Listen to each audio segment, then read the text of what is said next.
So this is a graph showing the installed capacity in electricity generation terms. This is the electricity side of the scenario, by the way. It does cover other energy forms such as heat and transport fuel.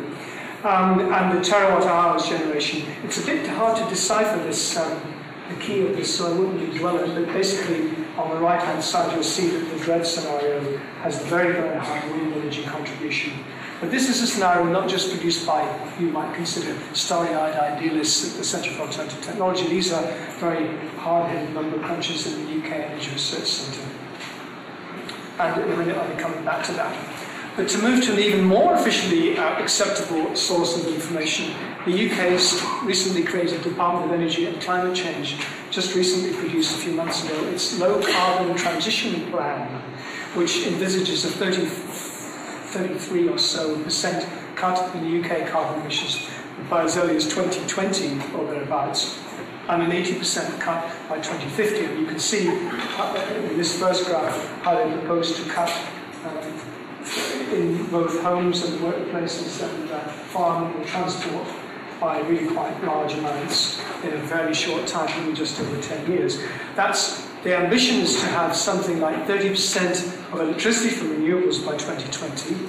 The government does envisage 4 demonstration projects of carbon capture and storage from power stations. That's, as you know, involving capturing the carbon emissions and sucking them into disused oil wells in the North Sea or saline aquifers in the North Sea also. There will be some more nuclear power in the present UK government's proposals, although there isn't time to build other than possibly 1 nuclear power plant by about 2020. So nuclear can make a contribution, except possibly to offset the closing down of all nuclear power stations by that time horizon. The government's allocating $3.2 billion to improve the energy efficiency of homes. It'll be introducing, as I said, the smart meters and the smart grid in an ambitious project over a long period of time.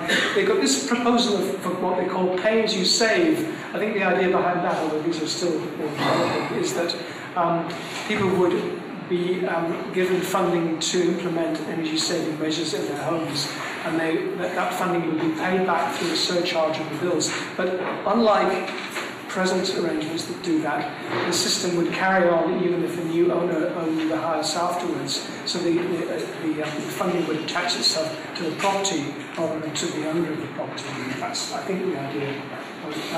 We've also finally, and belatedly in my opinion, at last introduced or are introducing feed-in tariffs like the ones in Germany that have been hugely successful in improving the uptake of renewable energy. And we're introducing a very similar, with slight differences, tariff to the one that Germany has. And we're also introducing one for heat, for renewable heat, and a thing called the renewable heat obligation. That comes in from 2011. Sorry, did you say what CCS was? Oh, sorry, CCS is carbon capture and storage. That's, as I said, yeah. Then there's some extra funding for offshore wind and for marine, for wave and tidal stream power. And there's an aim to cut carbon emissions from new cars by 40%. These are the sorts of things that the government's talking about. Oh, I have to say, of course, the British government has been very good at talking the talk. It hasn't been quite as good at walking the walk. So whether these things actually happen or not is, well, depends on what you think. We have an election coming up also next May, so who knows what will happen after that. Just a few more bits of statistics on the low carbon transition plan. As you can see, they're proposing that renewable energy's contribution to primary energy will increase to 15% by 2020. Now that's as you may know, the European Union has agreed that as a whole the EU will derive 20% of its energy, not just electricity, but primary energy from renewables by 2020. And there are different contributions agreed by different countries. Britain's is 15%, or ours is, I'm sure something in there. 16, right, good. And here also you'll see, as the left-hand graph shows the electricity mix, and you can see renewables go up from the present something like 6% to 31% by 2020. That's in electricity, and much of that is offshore wind, as you'll see. Right, now as a separate but very closely allied body. The UK Climate Change Committee was set up a year or two ago and has been doing a lot of number crunching and proposing carbon reduction commitments for government. The government has actually agreed to take these on as a legally binding commitment.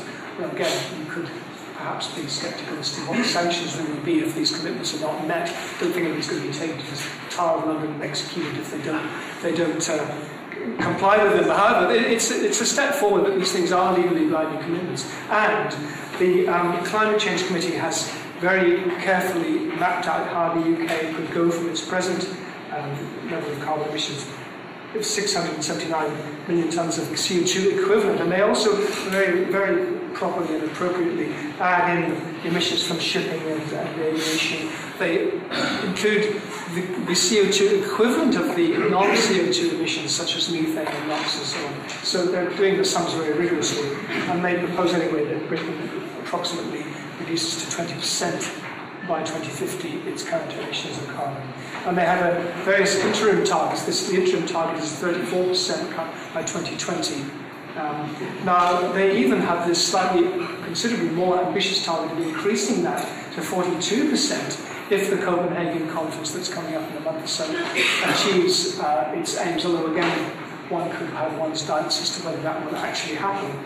But it's good to at least have the provision for going for an even more ambitious target. And you can see from this graph the four domains: power, buildings and industry, transport, and overall how they propose to achieve those emissions cuts. Okay, then coming back then to the what you might call the idealists in Zero Carbon Britain at the Centre for Alternative Technology. They're now working on a new Zero Carbon Britain 2 scenario that will be not published until after the Copenhagen conference. Am I doing all right?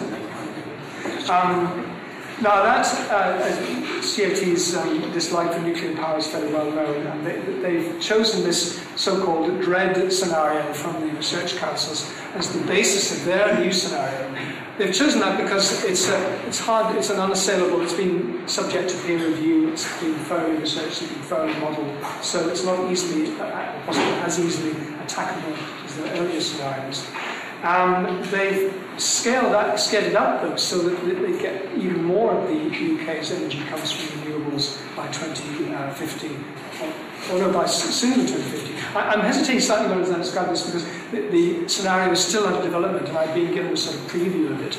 And in fact, I both don't know all about it, and also they don't want me to talk that much about it because, like everybody else, you don't want your scenario published before it's published. So if you'll forgive a certain vagueness on my part in talking about it, it's partly because I don't know and partly because they don't want to say. However, I'm giving you a bit of a preview of it. And the preview involves a very, very large wind contribution by 20. Well, again, it's not clear in my mind. Oh yes, by 2030, that's right, yes, I remember now. They are proposing that the UK have a hugely ambitious offshore wind target of 195 gigawatts by 2030. Now that sounds almost impossible, but they point out that the UK's already agreed official plan for offshore wind involves going to 33 gigawatts by 2020, which will involve 9 gigawatts being installed in 2019-2020, if you look at the proposed rate of increase. Now they need to start accelerating past that to something like 17 gigawatts per annum, and that will go to 195 gigawatts by 2030. Now I'm not necessarily going to pass judgment on how feasible or infeasible that is now, although we could, I hope we will discuss that.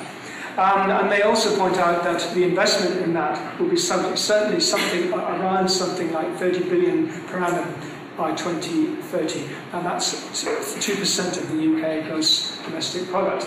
Now, I mean, we all ought to bear in mind that whatever we do in the future, whether it's nuclear, carbon capture, storage, energy efficiency, it's going to involve many tens of billions of investment anyway.